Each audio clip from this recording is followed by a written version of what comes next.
بسم اللہ الرحمن الرحیم۔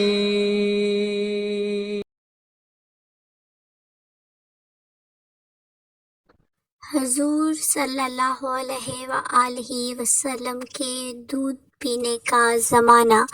سب سے پہلے حضور صلی اللہ علیہ وآلہ وسلم نے ابو لہب کی لونڈی حضرت صوبیہ کا دودھ نوش فرمایا، پھر اپنی والدہ ماجدہ حضرت آمنہ رضی اللہ تعالیٰ عنہا کے دودھ سے سیراب ہوتے رہے، پھر حضرت حلیمہ سعدیہ رضی اللہ تعالیٰ عنہوں کو اپنے ساتھ لے گئیں اور اپنے قبیلے میں رکھ کر آپ کو دودھ پلاتی رہیں، اور انہی کے پاس آپ صلی اللہ علیہ وآلہ وسلم کے دودھ پینے کا زمانہ گزرا۔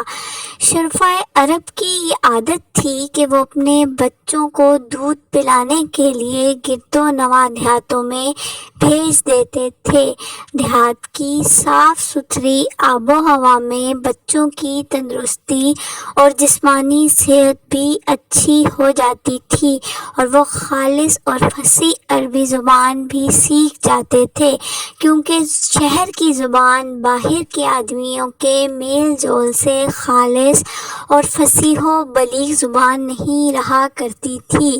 حضرت حلیمہ رضی اللہ تعالیٰ عنہا کا بیان ہے کہ میں بنی سعد کی عورتوں کے ہمراہ دودھ پینے والے بچوں کی تلاش میں مکہ کو چلی۔ اس سال عرب میں بہت سخت کال پڑا ہوا تھا۔ میری گود میں ایک بچہ تھا، مگر فکر و فاقہ کی وجہ سے میری چھاتیوں میں اتنا دودھ نہ تھا جو اس کو کافی ہو سکے۔ رات بھر وہ بچہ بھوک سے تڑپتا اور روتا بلبلاتا رہتا، اور ہم اس کی دلجوئی اور دلداری کے لیے تمام رات بیٹھ کر گزارتے تھے۔ ایک اونٹنی بھی ہمارے پاس تھی، مگر اس کے بھی دودھ نہ تھا۔ مکہ مکرمہ کے سفر میں جس خچر پر میں سوار تھی وہ بھی اس قدر لاغر تھا کہ قافلہ والوں کے ساتھ نہ چل سکتا تھا۔ میرے ہمراہی بھی اس سے تنگ آ چکے تھے۔ بڑی مشکلوں سے یہ سفر طے ہوا۔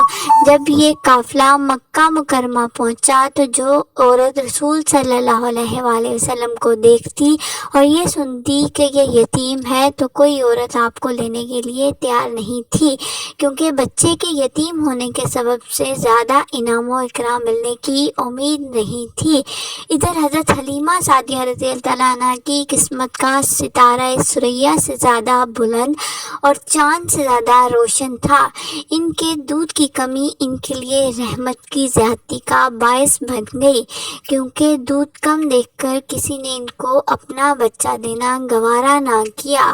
حضرت حلیمہ سعدیہ رضی اللہ تعالیٰ عنہ نے اپنے شوہر حارث بن عبدالعزیز سے کہا، یہ تو اچھا نہیں معلوم ہوتا کہ میں خالی ہاتھ واپس جاؤں، اس سے تو بہتر یہی ہے کہ میں اس یتیم ہی کو لے چلوں۔ شوہر نے اس کو منظور کر لیا، اور حضرت حلیمہ رضی اللہ تعالیٰ عنہا اس در یتیم کو لے کر آئیں، جس سے صرف حضرت حلیمہ رضی اللہ تعالیٰ عنہا اور حضرت آمنہ رضی اللہ تعالیٰ عنہا ہی کے گھر میں نہیں بلکہ کائنات عالم کے مشرق اور مغرب میں اجالا ہونے والا تھا۔ یہ خداوند قدوس کا فضل عظیم ہی تھا کہ حضرت حلیمہ رضی اللہ تعالیٰ عنہا کی سوئی ہوئی قسمت بیدار ہو گئی، اور سرور کائنات صلی اللہ علیہ وآلہ وسلم ان کی آغوش میں آ گئے۔ اپنے خیمہ میں لا کر جب دودھ پلانے بیٹھتیں تو باران رحمت کی طرح برکات نبوت کا ظہور شروع ہو گیا۔ خدا کی شان دیکھیے، دودھ اتنا اترا کہ رحمت عالم صلی اللہ علیہ وآلہ وسلم نے بھی اور ان کے رضائی بھائی نے بھی خوب کمسیر ہو کر دودھ پیا، اور دونوں آرام سے سو گئے۔ ادھر اونٹنی کو دیکھا تو اس کے تھن دودھ سے بھر گئے تھے۔ حضرت حلیمہ رضی اللہ تعالیٰ عنہا کے شوہر نے اس کا دودھ دوہا، اور میاں بیوی دونوں نے خوب سے رو کر دودھ پیا اور دونوں شکمسیر ہو کر رات بھر سکون اور چین کی نیند سوئے۔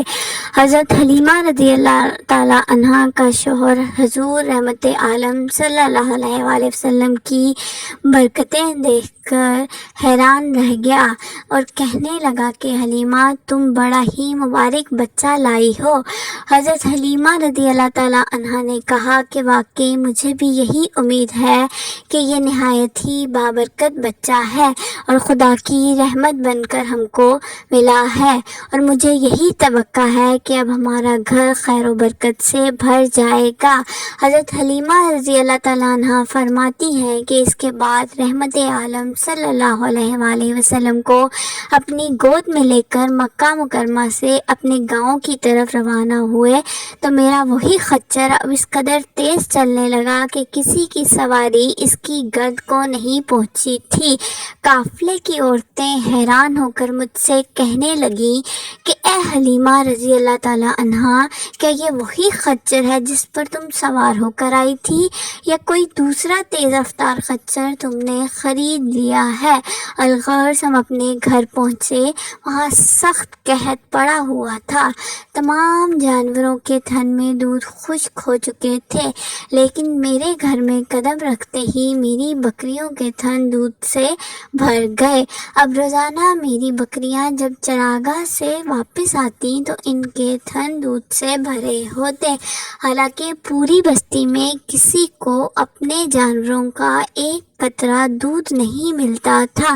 میرے قبیلے والوں نے اپنے چرواہوں سے کہا کہ تم لوگ بھی اپنے جانوروں کو اسی جگہ چراؤ جہاں حلیمہ رضی اللہ تعالیٰ عنہا کے جانور چراتے ہیں۔ چنانچہ سب لوگ اس چراگاہ میں اپنے مویشی چرانے لگے جہاں میری بکریاں چرتی تھیں، مگر یہاں تو چراگاہ اور جنگل کا کوئی عمل دخل ہی نہیں تھا۔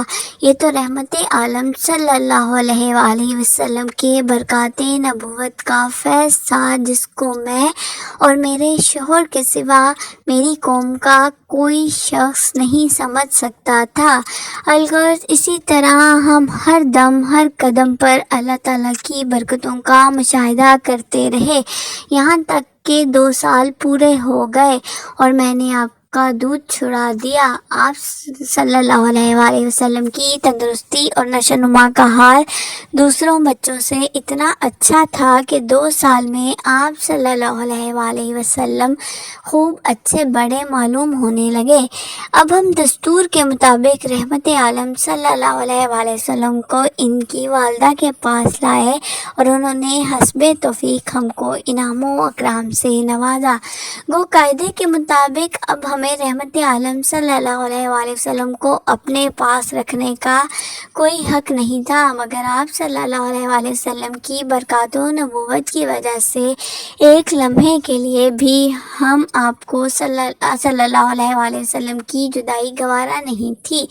عجیب اتفاق کہ اس سال مکہ معظمہ میں وبائی بیماری پھیلی ہوئی تھی، چنانچہ ہم نے اس وبائی بیماری کا بہانہ کر کے حضرت بی بی آمنہ رضی اللہ تعالیٰ عنہ کو رضامند کر لیا اور پھر ہم رحمت عالم صلی اللہ علیہ وآلہ وسلم کو واپس اپنے گھر لائے اور پھر ہمارا مکان رحمتوں اور برکتوں کی کان بن گیا اور آپ ہمارے پاس نہایت خوش و خرم ہو کر رہنے لگے۔ جب آپ صلی اللہ علیہ وآلہ وسلم کچھ بڑے ہوئے تو گھر سے باہر نکلتے اور دوسرے لڑکوں کو کھیلتے ہوئے دیکھتے، مگر خود ہمیشہ ہر قسم کے کھیل کود سے علیحدہ رہے۔ ایک روز مجھ سے کہنے لگے کہ ماں جان، میرے دوسرے بھائی بہن دن بھر نظر نہیں آتے، یہ لوگ ہمیشہ صبح کو اٹھ کر روزانہ کہاں چلے جاتے ہیں؟ میں نے کہا یہ لوگ بکریاں چرانے چلے جاتے ہیں۔ یہ سن کر آپ نے فرمایا مادر مہربان، آپ مجھے بھی میرے بھائی بہنوں کے ساتھ بھیجا کیجیے۔